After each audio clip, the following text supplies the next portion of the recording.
We have a returning guest today, and she's now a global tech entrepreneur, web developer, and artist building digital tools for undeserved communities worldwide. She's the founder of Gurpi, a language platform dedicated to preserving and teaching the niche tongues that mainstream tech giants often ignore.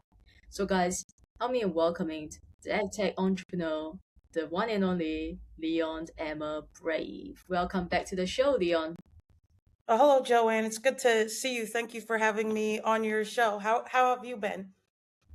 I've been pretty busy, but it's really good to have you here again. Yeah, it's been well, I actually look at the last podcast that we did together. It was back in 2023, almost 3 years ago. Can you imagine that? And since then, a lot has clearly evolved for you, both publicly and personally. So before we get into where you are now and the new business direction you are stepping into, just give us an update on what the last couple of years have looked like for you and what's led you to this point.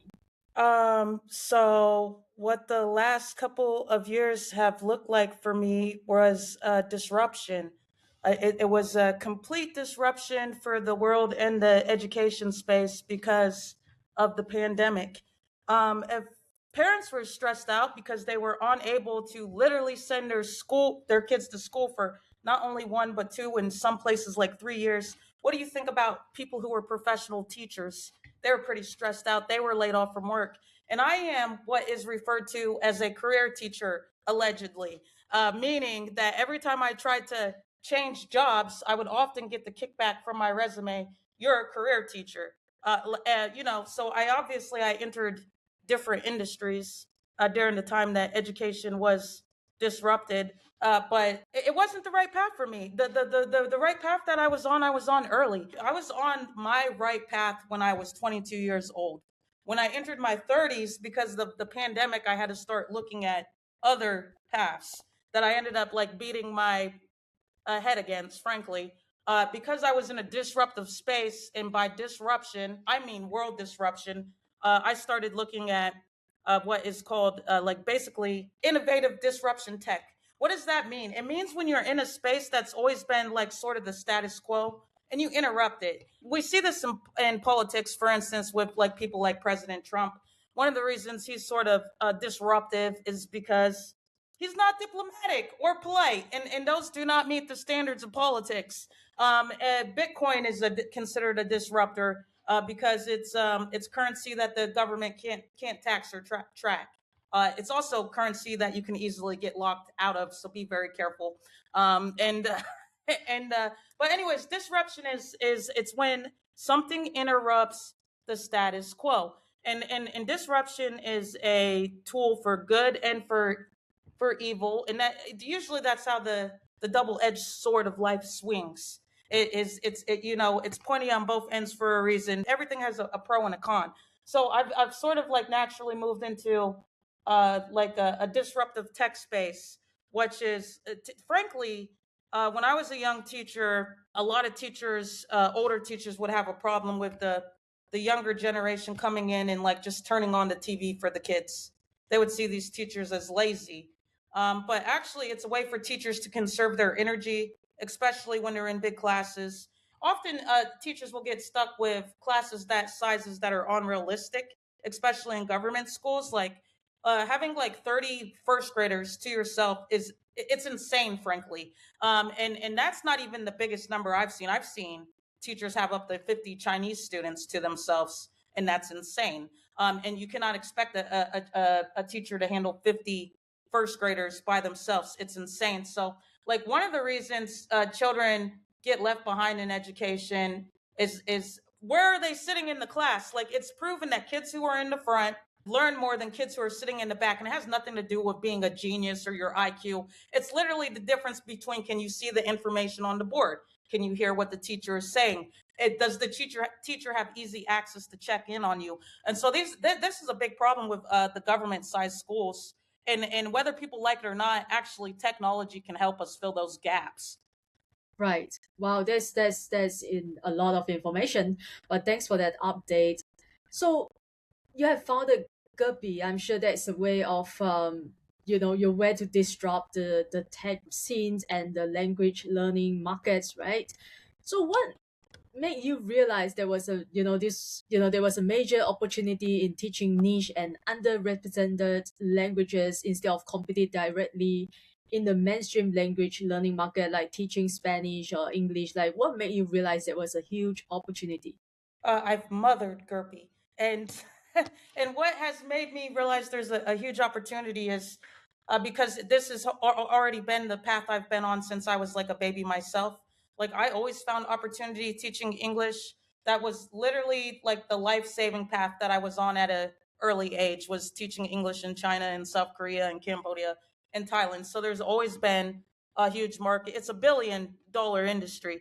There's always been a huge market for teaching English, but I have been somebody who is like very passionate about marginalized groups and groups of the diaspora, meaning groups who are historically displaced by larger groups, or more violent groups, depending on how you want to look at it. You know, groups that get erased by other groups, the marginalized. I've always been a very compassionate and a bit advocating for minority groups. So it makes sense also that I would move into a space where I'm advocating for like minority languages. Like even for instance, we would consider Thailand is actually has a really big economy. It's number 8 in Asia, but their language is still very small. It's not a well-known language. Most people don't speak it, even the people who come here. There's over 300 languages in the world. Maybe you from those languages you could you can't preserve all of them. Some of the languages only about 50 people, literally 50 people are speaking it. So that's like almost so niche down that it's a family, right? And but Thailand is a country, right? So you got to be more practical with languages that actually will preserve throughout the eons. And obviously Thailand has a big language market. Like I just met somebody who was living in Thailand, but they were working in Seattle, because often people who speak minority languages, I don't want to call them minority countries, just smaller countries, they want to go to like America, Canada, Australia for Yeah, more economic opportunity. And then I used to, when I was young, I had this lesson. I would call it the hearts lesson, because I would put like English as a heart, and I'd be like, so if you can speak English, you can speak to all the hearts. And then I would draw triangles on the board, and we'll say those are Mandarin speakers. And I was like, so imagine if you're fluent in both Mandarin and English, now you can speak to the hearts and the triangles. And then let's, if you just add one more language, like let's say the X's, and oh wow, now you can speak to like 70% of the world. Like like, so being bilingual is a gift. And I'm from America, which my in spite my country being considered like an international place where people want to migrate to and run, it's been very anti other, which is weird because we're known as the global pop. But when I was growing up, unlike children all over the world who are encouraged to learn a second language, a third language, a fourth language, like most people are speaking like 2 to 3 to 4 languages, except for Americans. Americans are having this very negative idea about language. Sometimes, like if I speak Spanish, like the way I was growing up, I was taught like Spanish is a dirty language, like it's a language that is beneath English. So whereas in other communities, you might have been like really encouraged to learn English because it's seen as a prestigious language. yeah, Because I was already speaking English, I wasn't encouraged to speak what are considered dirty languages like Chinese. Chinese is a prestigious language, but not if you're like around Bob, and Bob is a redneck. So I like, honestly, I wish I didn't have an American education, because it limited me in like a billion ways, like linguistically. And then like honestly, the way I make my money, even when I was young, was abroad. And I'm really thankful for my time abroad, because it shows me that there is a bigger world outside of America, which is, thank God. Like honestly, thank God. I love that. Yeah, I love that you're just being transparent and honest about your background and your country. So I know you always wanted to live abroad, teach overseas, like work overseas. So you have taught in South Korea, China, Cambodia, and Thailand. What was that like for you? Empowering is the word. It was very empowering.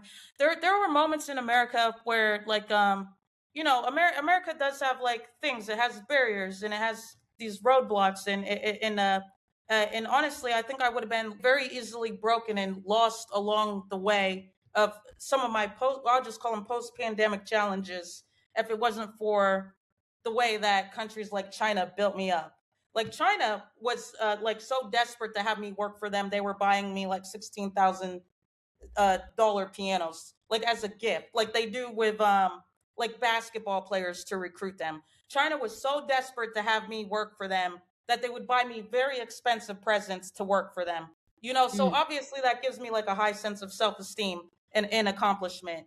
Like the same in South Korea. Like like I had very good opportunities when I was in South Korea. So those very good opportunities gave me self-esteem, right, in self-worth, and so my sense of self-esteem and self-worth were very good for when I had to go back to America post-pandemic. Post-pandemic America was a hell. If I to be honest, it was a hell.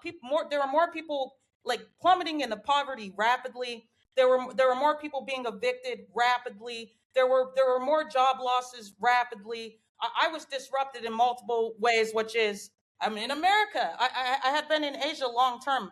Like I hadn't even been in America. I had been in Asia for long term. I'm in America. Reverse culture shock is real. Like like in America's intense. Like I think one of the first things I noticed about America, a lot of people say this, but is all the guns that Americans have on them. Like you just walk into a grocery store and you'll see like a mom is carrying a gun or a dad is carrying a gun. It's very bizarre when you're living in Asia because nobody carries guns, not even the police. Like where I currently am, I see like maybe the same four police officers every day, and mostly they're helping the kids get home to and from school. And I never feel afraid of these police officers. One, I can't even see their guns. It seems like their main role is making sure the kids don't get hit by a car. Like and two, like they just like focus on their role, which is traffic. Like in America, the cops like they do racially profile people a lot, which means if you're walking black, suddenly you're tackled, suddenly you're handcuffed on the ground. And like these are things like I've heard Americans say, I've seen them in documentaries, but it wasn't until like I was in America that like I was like, hold on, I'm black. Oh my God. Like I was lucky in a weird way because like I found an alternative path young, which spared me from like honestly like a very intense American reality. And honestly, the only reason I'm alive because I already had an alternative path that I found a long time ago, which is a disruptive path. And it's very unusual. Like to be honest, I think I'm flagging in a government system for the US somewhere for being black and going to China. Like, and the world is it's weird like that. yeah, that's interesting. I didn't know that about yeah, I mean no one carries guns here in Asia and it's a crime to carry guns and so how did teaching real students across Asia change how you look at the language apps and so that you wanted to invent Guppy and to improve the learning, I would say the opportunities for underrepresented languages. How did teaching real students across Asia change how you look at language apps? Well, I understand that there is. I consider there to be key language that is mandatory to learn. Like for instance, if I'm going to go to, let's say, maybe I'll go to Uzbekistan. If I go to Uzbekistan, you think I'm going to try and learn their language?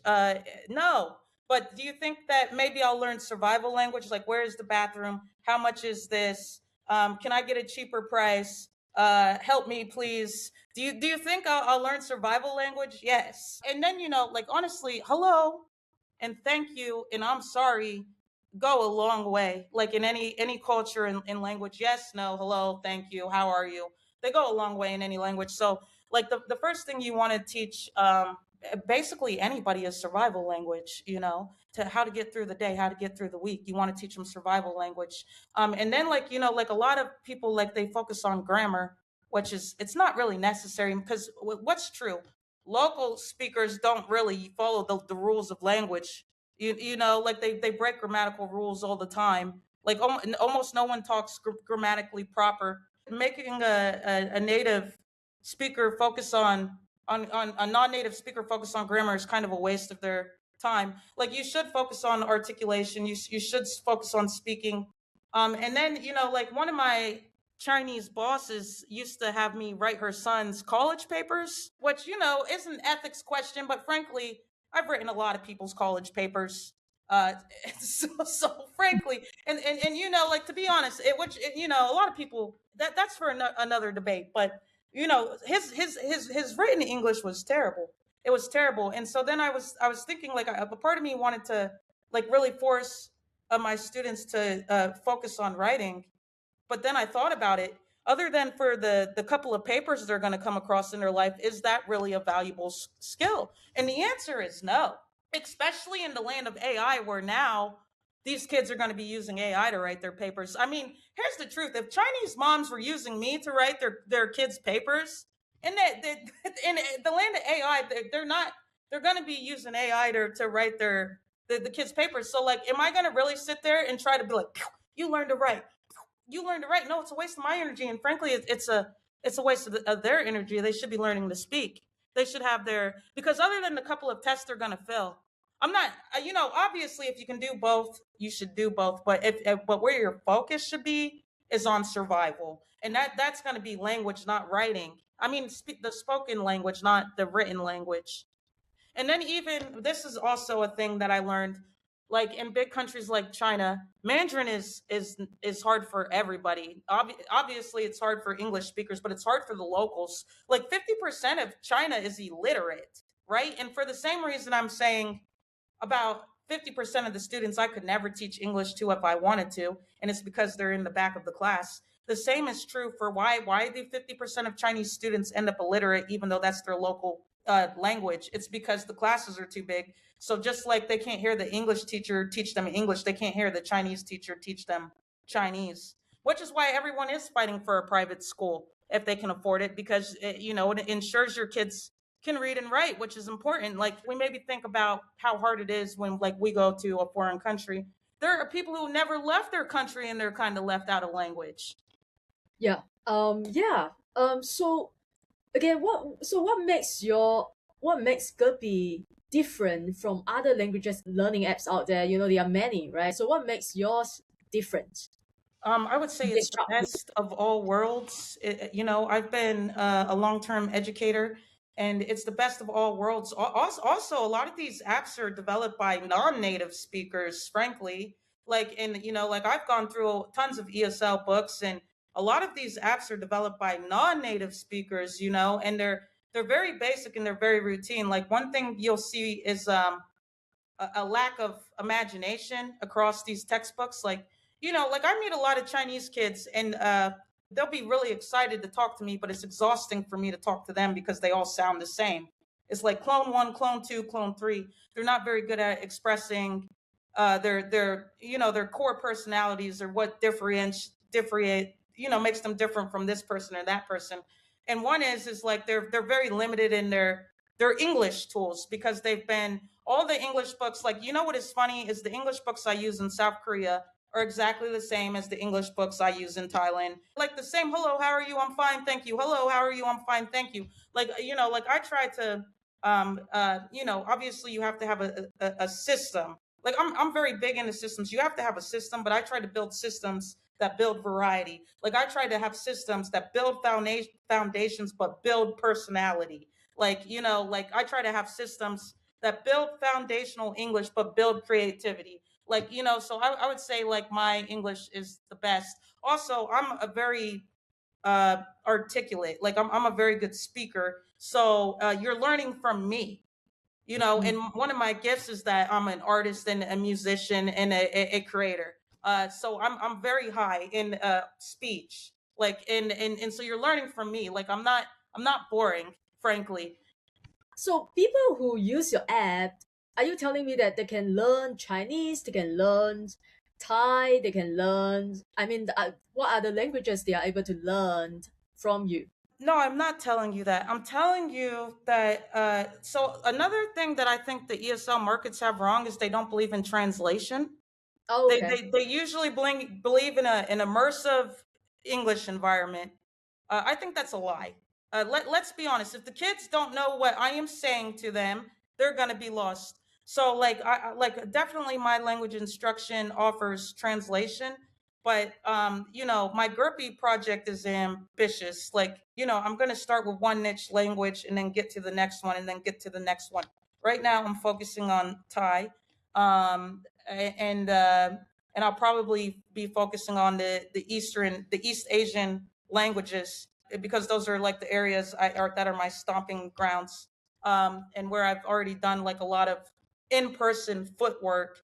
And so I'll probably start with these languages that are very local to me, and then branch out into other languages. But like I have quite actually like a big task to do, even with using technology and AI to help me scale. I have a very challenging task ahead of me, to be skilling the language the way I want to skill it. But actually, I was looking at the interview we did a long time ago, and I was telling you in that interview that I really wanted to do more like bilingual songs, and and basically AI just has given me the tools to make my vision come true. Now, like when I was like first investigating AI music a little bit more thoroughly, I had two thoughts. The first thought is I think artists have already been making music with AI and I didn't even know it. Okay. That was the first thought. And then the second thought is, I felt like, well, why have I been using playing the guitar, and why have I been playing the piano, and why have I been going to the recording studio if I can just click the button? And so I would say that was the phase that was the death of my ego. I mean, like one of the main reasons people can't stand AI is because it hurts their ego. They feel like, well, I spent 5 years at school to learn that, and now with the click of a button, a computer can do it. That's one of the reasons people don't like AI. And so, but I'm like, I adapt pretty quickly. So I spent like about 5 minutes in my ego going, and then I said, wait a second, now I can skill eat Gurpy. As much as like I feel gifted in music, I feel limited by my ability to speak Mandarin fluently. And now with the click of a button, I can scale Gurpy. So again, AI depends on how you guys are looking at it. I spent a couple of minutes in the death of my ego. The problem is most of you spend all your time in the death of your ego. You need to move past it and see how it can help you to actually make your vision a reality. Like one of my favorite quotes is Einstein said that imagination is the preview to the future. So with AI, I feel like it can help us basically turn our imagination into a reality. And I think everyone should be excited about that as long as they can let their ego die so their dream can live. Yeah, there's a beautiful way to put it. Yeah, a lot of people are afraid of AI because they will take over their job. They, yeah, like you said, they spend years of money to get a degree, let's say in graphic design, and now all of a sudden, overnight, AI can just do that, right, with a click of a button, like you said. And you code your own platforms, right? I didn't know that. I didn't know you do coding. So what's the hardest part of building Guppy yourself? Or it was just easy, like People don't like this, but even just because you can do something faster doesn't mean you don't have to do it again and again and again and again. So like you might like build like your initial site, and then you might realize you need a different feature, or you need a different layout, or you want to do this or you want to do that, and then recoding it, even if you are using some sort of tool, it's going to cause like all kinds of problems. So basically it's like you constantly are doing this and check and throwing stuff out, and then you got to rebuild it. And but like I think that's just part of the process of getting it right, and you can certainly do it with less money than in the past. And like I said this to you in an interview too, which is there's always a cheaper way to do things. There is always a cheaper way to do things. Like I was living in New York City for a minute, which is just financial death. Like it literally just financial death. Like I'm not really sure how long I'm going to be in the current location I am at, but the amount of money to live here is it's like it's dirt cheap to anyone who's like ever been struggling in America. It's like it's peanuts. And then there's a like for instance Uzbekistan, like for instance their cost of living is actually cheaper than Thailand, but they're offering like quadruple the salary of Thailand. So without even having a side hustle and just focusing on your job role there, you can do like amazingly well. And then like, I talk about politics a lot, because I'm American and I'm adult. And like, like I realized like my biggest trigger is not being a woman, not being a woman of color, not anything with violence or gun or police brutality or gun violence. My biggest trigger in America is taxes. Like America's tax system, it robs you blind. Like when you're losing up to 40, 45% of your money in taxes, that's money. That's money that you don't even get. Here's your money. They go, thank you, Lion. Oh, wait, that too. Like they lit no. Like, like you're left with nothing. And there's a cheaper way to do things, and again, it might be deaf to ego. Why do people like New York? They think it's prestigious, but actually, the people who live there, and just talking about the American framework, not because it's easier to analyze life from a smaller framework for people who don't go all over. Just from the American framework, people who live in New York make less than the national average of Americans. And it's because of the cost of living. They can save less. So contrary to popular belief that you go to New York to make it big, to bring in the money, like or whatever, people in New York do worse than the national average, and it's because of the cost of living. Like it's because the taxes are so high. Like if you go to Manhattan, you have to pay something called a congestion fee, and that's like I forget what it is. Like I think every time you drive into the Manhattan, you got to pay 25 USD just to drive in. Then you got to find a place to park, which in Manhattan, it's like it could be 20 to 50 bucks an hour.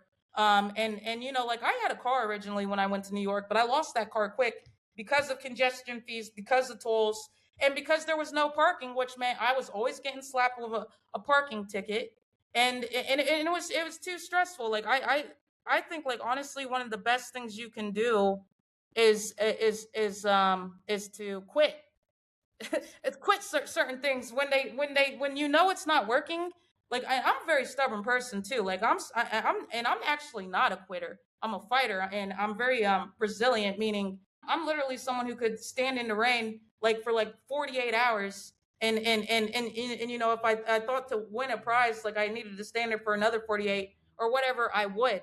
But I'm telling you that sometimes that is dumb. Like go inside, like you like forget that prize. Is it really a prize? And I think a lot of people, and it's because of ego, they don't know when something is not healthy for them, and that they need to stop, and it's actually hurting them.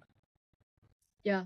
You're so right. I mean, most people don't leave their country, and it's a privilege for you to live overseas and see the world and see what are the options, right? What are the alternatives? And it's insane that like parking fee is so high. That's crazy. Now let's go back to I love everything you have said, but what is really your biggest vision for Guppy beyond language learning? Like, ultimately, are you building an education company or cultural preservation movement or something even bigger? Like, what is really your vision for Guppy?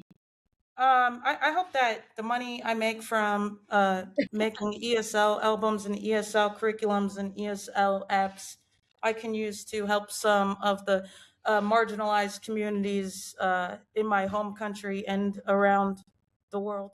I feel like I'm a nine. Like, I don't know if people look into numerology, but I'm a nine. But I'm a more complex nine because I'm not a pure nine. I'm a 1, 8, 9.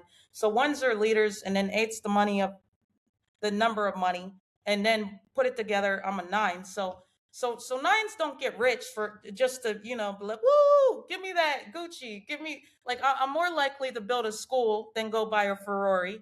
And so I feel a lot of like social responsibility for some reason all the time, and I think it's like I think there might be some truth to numerology, which is the study of like your birthday, and even in the Bible, it says it talks a lot about numbers, and it says we're numbered even down to our hair or whatever. But I think there might be some truth to numerology because like I am very independent.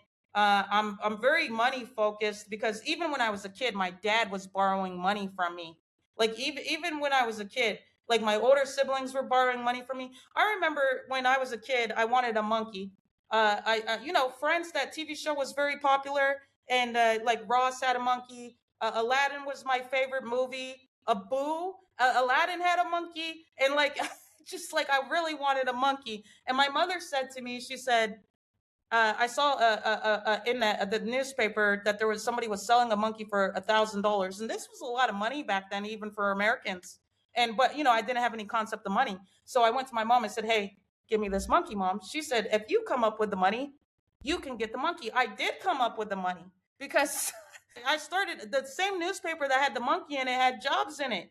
I started calling. I said, hey, do you I need money for a monkey. Like I was like, and I started working at like 10. Like I started working at 10. And my dad, I think my dad needed money, but he didn't have the same common sense as his 10-year-old daughter who wanted a monkey, which is if you need money, go get a job. And like so when I got my first job, my dad actually helped me with it and he took half of my money. But I had half of the money and I had enough to get the monkey pretty quickly. And then so I went to my mother and I said, hey, can I get the monkey? And she said, no.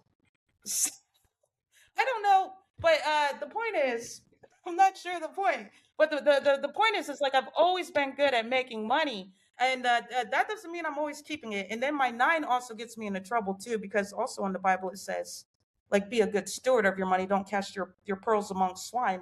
And I think like at times I have cast my pearls among swine, or at times I thought like I would be able to make the money back. And I'm not used to what is called a what is it called? A famine. It's called a famine when you're not your resources are not coming in like normal. Like maybe you have like an abundance of resources for many years, and so you don't have stress. But like I hit a period of famine, so like that's given me the wisdom to learn to be a better steward of finances, aka save, like have storage of nuts or whatever, like the squirrels do, like but like at the same time, like I do believe that you're supposed to give back to the community. You're not supposed to be so stingy. You are supposed to help your fellow man, but you are supposed to protect yourself.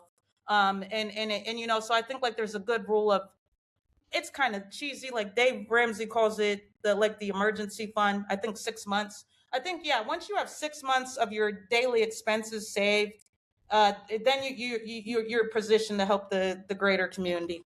Yeah, I believe that too. You gotta save up your, at least 6 months or 3 months, depends on your situation and your, current living condition. That's your emergency fund.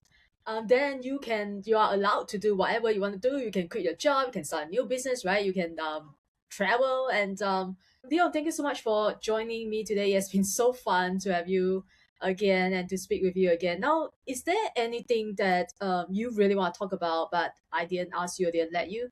Okay, so my name is Lyon Brave. I am a web developer, meaning I work on multiple projects, but I am working on Gerpy English, which is a English platform for language learners all over the world, not just children, but teenagers. Gerpy offers things like ABC Dance Party to get your kids moving and learning English while being healthy. But also, I know that kids can be very high energy and at times you want them to calm down. So Gerpy is also offering like calming music and self affirmations to help your kids feel positive about themselves. And then basically, I just have older modules of like very similar curriculum for the teenagers. They can have a cooler music where the sounds are more age appropriate to them. But same helps them build the foundations of English. But also, what's unique about my language module is not only are they learning how to use language, they're using language to empower themselves and to feel good about themselves so they have the confidence to go into the international world using language. So my name is Lyon Brave. Gerpy English is single handedly the best English language tool you can use. I love that. That sounds really amazing. ABC party, dancing party, and self affirmation and coming music. I love how you incorporate all your gifts and talents into this one app. Like languages is your one of your talents, right? Music is one of your talents. I just love what you're building here, and I think it's really amazing. Now tell my people, if they want to follow your journey and stay connected with your work, what is the best place for them to find you online? You can find me at lyonbrave.com, which is Lyon Brave, BRAVE.com. Lyonbrave.com, and you can see my whole ecosystem of platforms, including Gerpy. Amazing. All right. For everyone listening, you will find the links and resources mentioned in the show note below. I'll make sure to put Leon's website in the show note below, and make sure to like, subscribe, and follow so you never miss another episode coming to you every Wednesday. Thanks for listening, and I wish you all a joyful and amazing day ahead. Bye, Leo. Okay. Adios.